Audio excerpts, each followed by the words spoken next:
During the time of the Buddha, there was a monk who upheld the precepts with great purity.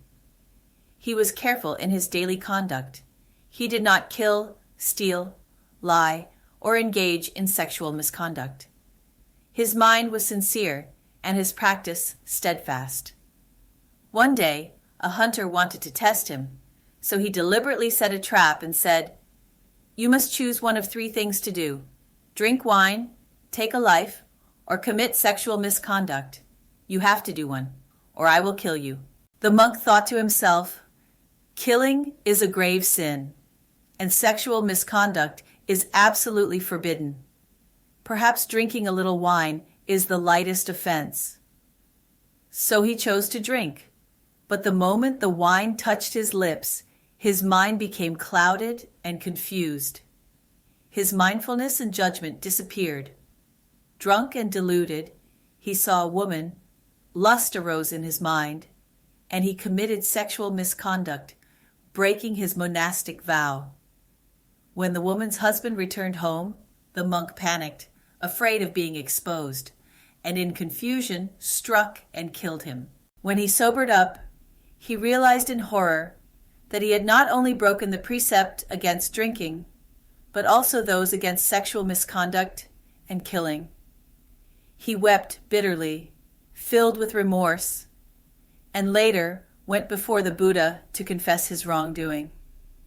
The Buddha compassionately said to him, "You see, the precept against drinking is the gateway to all other evils.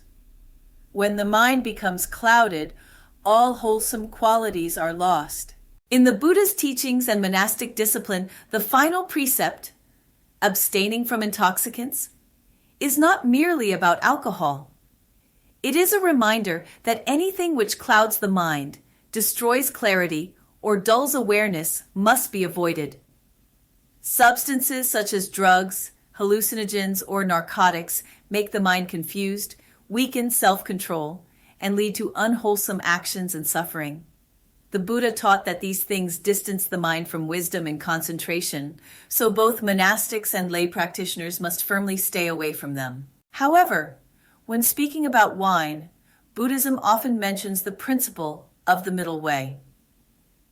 The middle way does not mean total rejection or indulgent enjoyment, but the practice of balance, maintaining mindfulness and wise restraint.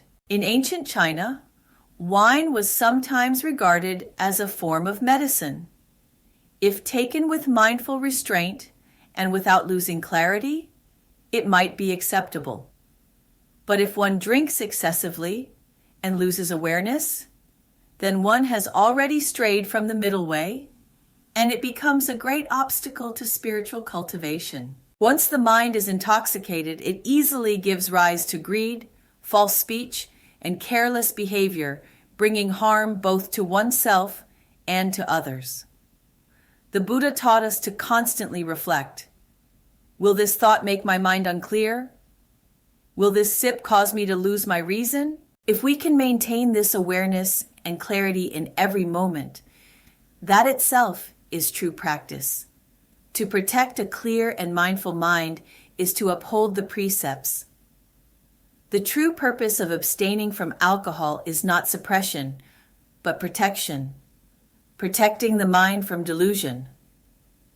When our mind remains mindful, steady, and bright, that clarity itself is freedom and peace.